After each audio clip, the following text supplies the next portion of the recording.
From the banks of the Colorado River in Lake Mead to the homes and businesses in Southern Nevada, welcome to Water Smarts, the podcast pumping from the heart of Las Vegas, where we engage with the experts who keep the water flowing throughout Southern Nevada. I'm Bronson Mack. And I'm Crystal Zelke. From how we treat it, deliver it, use it, protect it, and conserve it, the Water Smarts podcast is all about water in Southern Nevada. We hope to make you a little smarter about the one thing that keeps us all connected: water. Hey, Crystal, how are you today? I'm good. How are you? I'm doing great. Thanks for asking. I am enjoying a little bit of Lake Mead's finest over some ice in my hydro flask. Can you hear that? I hear it. And guess what? I have one too, except I don't have ice in mine. I just put water in there and drink it. I like room temperature water. Honestly, I'm not an iced water kind of person. Right on. I can appreciate that. My wife was very much like the tepid water until we started drinking them out of the hydro flask, and now she is all about the ice water. There's just, again, there's something about that cold water in there. But I appreciate the fact that you got your hydro flask sitting in your holster as well. I prefer mine on the rocks. You prefer yours straight up. That's fantastic. Hey, real quick, that is tap water, right? That's not bottled water? Absolutely. Yep. I don't buy bottled water. You'll never find bottled water in my house, except whenever we have a gathering or we have family over or a party of some sort. Sometimes I will buy bottled water. I absolutely hate it. I am not a bottled water person because I think it's wasteful. I don't like paying for it. Yes, me, my kids, my husband, we only drink tap water. We all have our own hydro flasks or metal containers. We have like a whole cabinet full of them. Everybody just drinks water out of them. I got to tell you, I'm so glad to hear that you have a full cabinet of them as well. We have a full cabinet of reusable, whether they're the Nalgene's or, a handful of hydro flasks. They get a little bit pricey. It's the same thing at our house. We're definitely on the tap water train, including that ice in there. In fact, I think you, much like I did, made all of your baby bottles with tap water as well? Yeah, absolutely. We've never used bottled water for anything around here. It's funny. I do like to joke the fact that although I have two kids, and I made all of their baby bottles with tap water, they are really just average intelligence. It didn't make them any smarter. It didn't make them any dumber. They're average intelligence, and I'm really excited for that. I'm really glad that you're on the tap water train as well. Today, we have an awesome guest, and we're going to talk a little bit about tap water and the quality of tap water. We are going to be joined by the Director of Water Quality and Treatment for the Southern Nevada Water Authority, Greg Kodweis. It is going to be a great conversation. We're going to learn a little bit more about what it takes to make water safe. You ready to go, Crystal? Yeah, let's get to it. And we are welcoming Greg Kodweis. Greg, you are the Director of Water Quality and Treatment for the Southern Nevada Water Authority. We appreciate you coming on the pod today. Thanks for having me. Looking forward to talking to you guys about water and water quality. Crystal and I are really glad that you're here, and we appreciate your time. Talk to us a little bit about how you and your team treat the tap water that comes out of the faucets in every home and business pretty much in Southern Nevada. How do you guys treat that? How do you make sure that it's safe? First off, as you know, we draw our water from Lake Mead. The intake is about 220 feet below the surface of the lake. So we receive very clear, cold water from the lower level of the lake. It's very high quality water. And then we take and we treat it at two of the most advanced water treatment facilities in the country. We use ozonation as our primary disinfection process. And then we filter the water to remove any particles. We add chlorine to protect it then as it leaves the treatment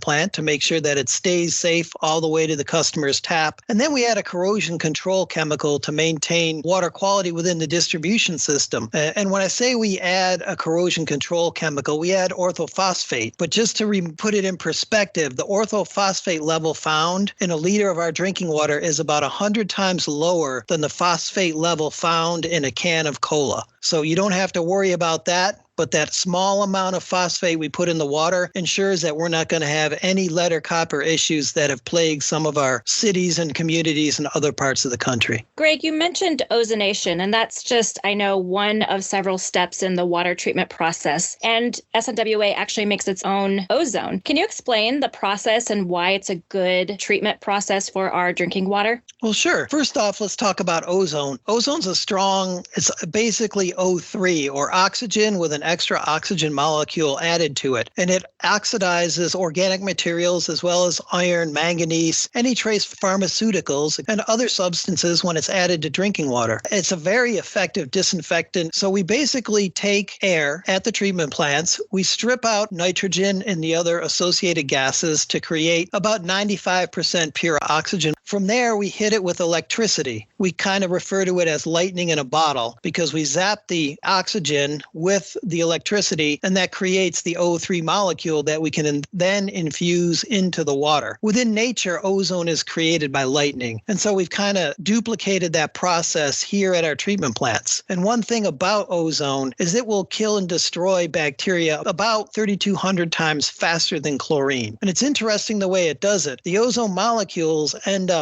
bumping into the bacteria, and so they basically poke holes and weaken the cell membranes, and so the viruses and the bacteria then rupture and ooze out their insides. The insides come out and it's hit with more ozone, and that'll basically destroy the virus completely. And so it takes care of just about any virus, and in fact, it'll take care of coronavirus as well. Wait a minute. You just indicated that the ozonation process cracks open these viruses or bugs or any microorganisms, and then they ooze their insides. How do you actually make sure the water is clean then if you've got all of these microparticles oozing their insides, Greg? The ozone then will basically react with the inside to further degrade that. And then as it goes through the process, we also use coagulation to take all those particles. We turn it into larger particles, and then we take those particles through the filters, and they will filter out just about any particles that are left. And so the water that comes through the process, we measure it using a turbidity measurement, and our turbidity is about 10 times below what the EPA standard is, almost on a daily basis. One of the other side effects and benefits of ozone is it doesn't form disinfection byproducts that can be caused by the reaction of chlorine with organic matter. In addition to being an excellent disinfectant, it also doesn't create any sort of what we would call disinfection byproducts or residual byproducts. Greg, you mentioned coronavirus, and that seems to be all that everybody's talked about in the last year. We've heard an awful lot about it. What does that have to do with our water supply, and how do you look for it in our water supply? Well, first off, one of the things that has happened within all the research that's being done around the world is the actual RNA strands were identified and mapped by scientists around the world. And so what we do is we look not only for the virus, but we look for the actual RNA fingerprints that would remain within the water supply if there was the virus. And we have never found the viral remains, the RNA, and we have never found a virus within our treated water supply. We've never found it in the sampling we've done from Lake Mead. We've never found it within the Las Vegas wash, which carries the treated wastewater and urban runoff. And we were checking initially every single week for the coronavirus, but because we haven't found it, we've just gone to monthly monitoring in terms of the virus. Based on our research, as well as the research around the world, you would not expect to find the coronavirus in any sort of drinking water, and for the most part, you're not going to find it in any sort of surface water. One of the things that we did do, we took a look in conjunction with some other research that we did. We found in talking to experts around the world that you can find the RNA or the viral fingerprint of coronavirus in raw sewage. And so we have started testing through that. In fact, getting raw sewage samples from our colleagues over at the sewage treatment facilities around the valley. They've been providing us samples, and then we are testing for it within the raw sewage water. That is pretty impressive. So we have been able to identify the RNA or the detectable fingerprint, if you will, of the coronavirus in wastewater, the raw sewage that goes into a wastewater treatment plant. But you also indicated that you do sampling on the backside of that treatment plant, which is the discharge out to the Las Vegas wash. And you have found no indicators of coronavirus there. Is that correct? That's absolutely correct. We can find the fingerprint or the RNA going into the water treatment plants, but the wastewater treatment plants will destroy that RNA itself. So we don't find it within the Las Vegas wash or Lake Mead or the water coming into our intakes. One of the interesting things about finding that RNA is there's a whole medical field that basically looks at wastewater, and it's called wastewater epidemiology. Dr. Dan Garrity and Dr. Katrina Papp, who work here, have taken a look at the wastewater, and they've been measuring the amount of the RNA that they're finding in the raw wastewater. And then we provide that to the community health people so that they can verify that the clinical testing that they're doing matches up with the amount of viral RNA we're finding in the wastewater. It's just another data point for them to use as they track the spread of the virus within the community. But again, we won't find that particular RNA anywhere in our treated wastewater. And one of the interesting things about that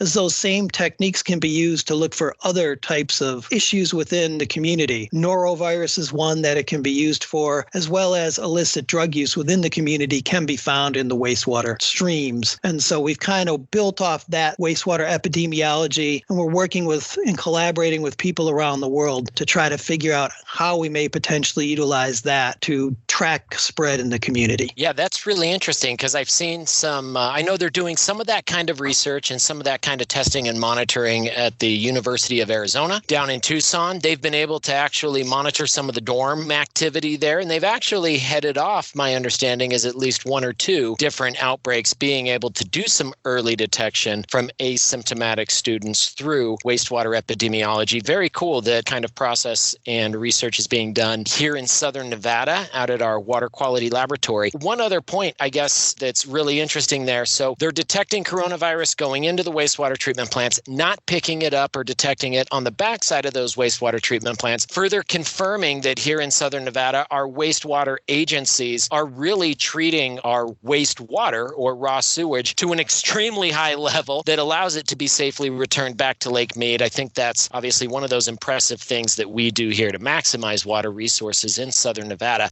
As far as leading edge water quality research, which you've just described there with some of this coronavirus wastewater epidemiology work, can you tell us a little bit more about some of the other efforts of water quality and water quality research by SNWA? Sure. We go way above and beyond the requirements that any water agency would have. And in fact, we have an entire department dedicated to working within the water community on research for different types of contaminants at very, very small levels. We also take a look at innovative technologies and processes that we can implement within Las Vegas as well as the overall drinking water community. And in fact, we have over 12 PhDs or scientific doctors working with a variety of chemists, microbiologists on a variety of research projects. We're going well above and beyond, as well as advancing the technology and the expertise for the entire country in terms of drinking water quality.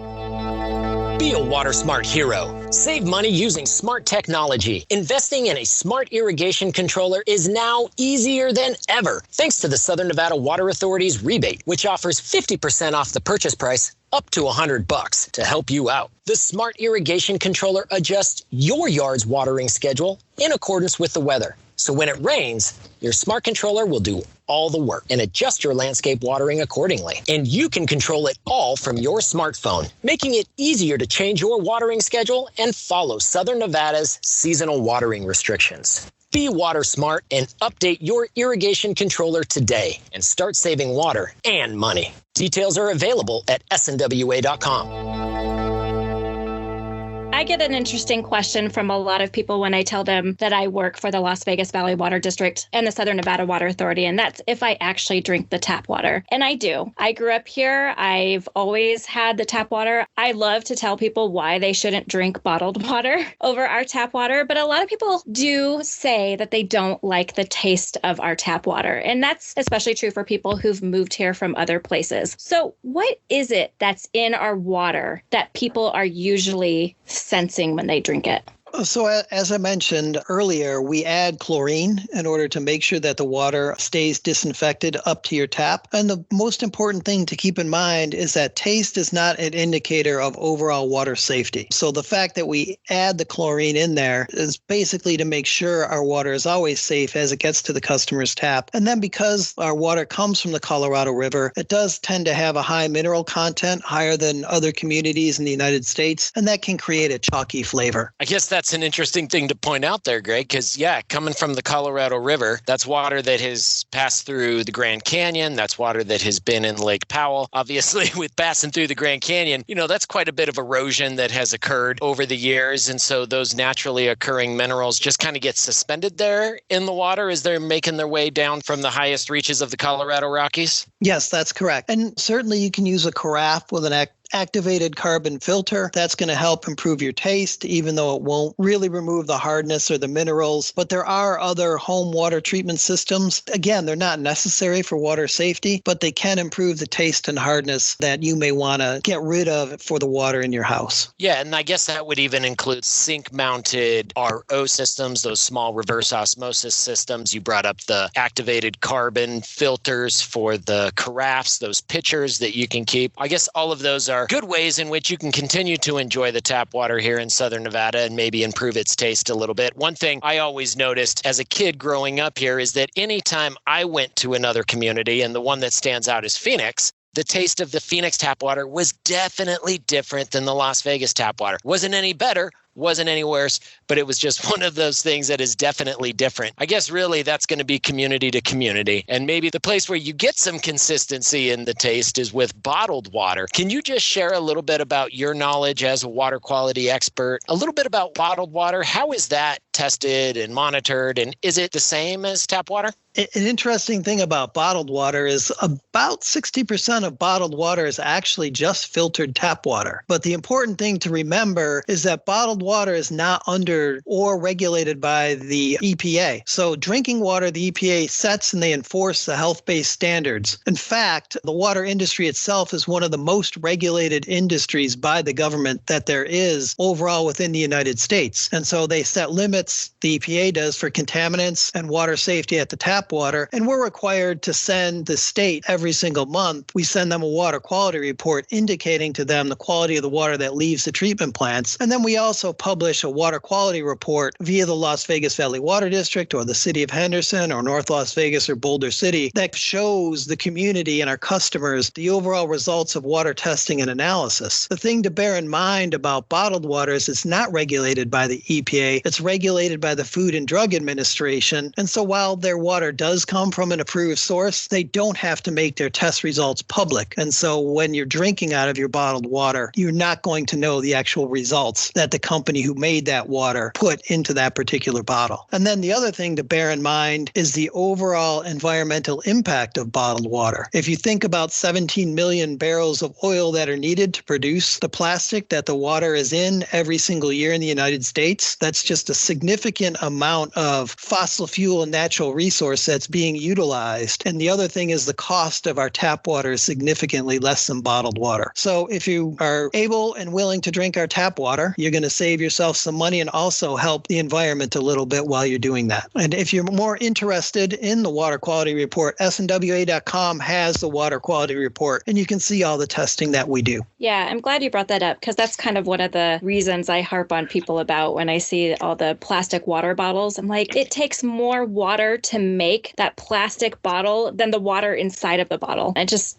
doesn't make sense to me, but I digress. Greg, what about the hardness of our water? We also get a lot of questions about that. And also, common thing that we'll see in the summertime, especially here in Southern Nevada, is cloudy water. Can you tell us a little bit about that? Sure. The cloudy or the milky water is caused by air bubbles. So if you take a glass of water that's milky or cloudy and you put it on your counter and you watch the glass, you'll see the water clear from the bottom up as the air slowly dissipates out of the water. And the reason for that is some of the water in the summertime in some parts of the community comes from wells. And so we've injected water into those wells in the winter in terms of our aquifer storage and recovery program. And when we pull it out in the summer, many times there will be some air entrained in that water. And that's what you're seeing when that cloudiness clears from the bottom up. In terms of the hardness, because it comes from the Colorado River, it's going to have a lot of minerals in it. The most prevalent is going to be calcium carbonate. If you look at the bathtub ring, quote, bathtub ring around Lake Mead, that's what you're seeing is a calcium carbonate that's basically deposited. You can can get a water softener. That certainly will remove the hardness. It's not going to improve your water quality or make your water safer. It's basically just going to remove the calcium carbonate within the water. But with any sort of filtration system for your home, one thing to remember is you need to maintain your filters. No different than the filters you replace for your air conditioning, you need to replace the filters within your carafes or within your RO system. Just something to keep in mind to do the maintenance on your water system. Hey, Greg, one other question here is we're just wrapping up. As far as what the Southern Nevada Water Authority does and what you're doing out at the treatment plant and the folks at the lab doing all of the testing and everything, what are those standards? I mean, obviously, these aren't just some standards that the Southern Nevada Water Authority has made up. Talk to us just briefly and give our audience a little bit of understanding. Like, what are the standards that you're meeting when it comes to drinking water quality? Well, certainly we have to maintain a certain amount of removal or kill for viruses or bacteria, especially cryptosporidium is one of the main things that we have to make sure that we either kill it or that we filter it out. And in fact, we test for over 160 regulated or unregulated contaminants every single year. So we collect over 50,000 water samples and we run almost 300,000 analyses on those samples. And so the water is monitored 24 hours a day, 365 days a year. And as the water goes through the treatment plants, we are continuously measuring and recording the data as the water goes through the plants. And if in fact some parameters are exceeded, our treatment plants will automatically shut down so that we ensure that the water that we're delivering to customers meets all the standards as outlined by the federal government under the Safe Drinking Water Act, and that our customers are getting the best water that we can deliver every day, 24/7, 365. So, Greg, for the record, can I drink the tap water? Absolutely. I drink the tap water. I've been here since 1989, and I drink the tap water every day. And real quick, just to check, you still only have 10 fingers and 10 toes? 10 fingers and 10 toes. Absolutely. Excellent. All right. Well, we're glad to hear that at least you haven't grown more fingers or more toes for drinking that tap water that you make sure that you provide to all 2.2 million people in Southern Nevada. Greg Kodweis, the Director of Water Quality and Water Treatment for the Southern Nevada Water Authority, the guy that makes sure that all of the water that comes out of your tap is meeting or surpassing those safe drinking water standards. We really appreciate your time. Thanks for coming on to the Water Smarts podcast. Anytime. Thanks for having me. Right on. We'll see you again, Greg. Thank you. Take care. The Water Smarts podcast is brought to you by the Southern Nevada Water Authority, which reminds you to follow the mandatory seasonal watering restrictions. You can find your assigned watering days on SNWA.com. The watering seasons change 4 times a year. Look, we're all busy. We know it can be difficult to remember to change your irrigation clock each season, but making sure you're watering on only your assigned watering days will help our community weather the drought we've been facing for the past 20 years. Need some help to remember to change your sprinkler clock? Text the word CONSERVE to 85357. And you'll get text messages reminding you to change your sprinkler clock each season. As a reminder, you may water only on 1 assigned day in winter, 3 assigned days in fall and spring, and up to 6 days a week in summer, but never on Sundays. Get your seasonal watering reminders sent to you via text by texting the word CONSERVE to 85357. Well, that's it for this episode of Water Smarts. We hope that you subscribe and listen next time. And if you have a question or would like to hear a future topic on Water Smarts, send us an email. You can reach us at watersmarts@snwa.com. We'll be sure to get back with you, and we'll see you next time here on Water Smarts.